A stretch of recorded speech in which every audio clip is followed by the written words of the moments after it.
இரங்கல் செய்தி. இசிஐ திருச்சபை பேராயர் எஸ்ரா சர்க்குணம் காலமானார் எனும் செய்தி செவியுற்று மனம் வருந்தினேன். சமூக நீதி இயக்கத்தின் தலைவரும் இசிஐ திருச்சபையின் பேராயருமாக திறம்பட பணியாற்றிய காலங்கள் மறக்க முடியாதது. இவாஞ்சலிக்கல் சர்ச் ஆஃப் இந்தியாவின் பேராயராக சிறுபான்மை மக்களின் நலனுக்காக குரல் கொடுத்தவர் தனது இயக்கத்தை நிறுத்தி கொண்டு கர்த்தருக்குள் நித்திரையானார்.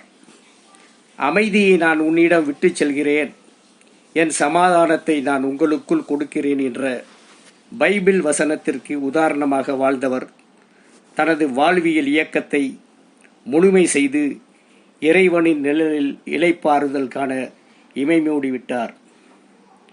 கர்த்தருக்குள் மரிக்கிறவர்கள் இது முதல் பாக்கியவான்கள் எனும் வேத வசனத்திற்கு உதாரணமாக உலகை துறந்த அன்னவருக்கு எனது ஆழ்ந்த இரங்கலை தெரிவித்துக் கொள்கிறேன். அன்னாரது செயல்கள் பணிகள் என்றென்றும் இதயத்தில் கல்மேல் எழுத்தாக பதிந்திருக்கும் என்பதில் மாறுபட்ட கருத்துக்கு இடமில்லை. அன்னாரது புகழ் ஓங்குக. ஆழ்ந்த வருத்தத்துடன் புலவர் அப்துல் நாசர், மதுரை.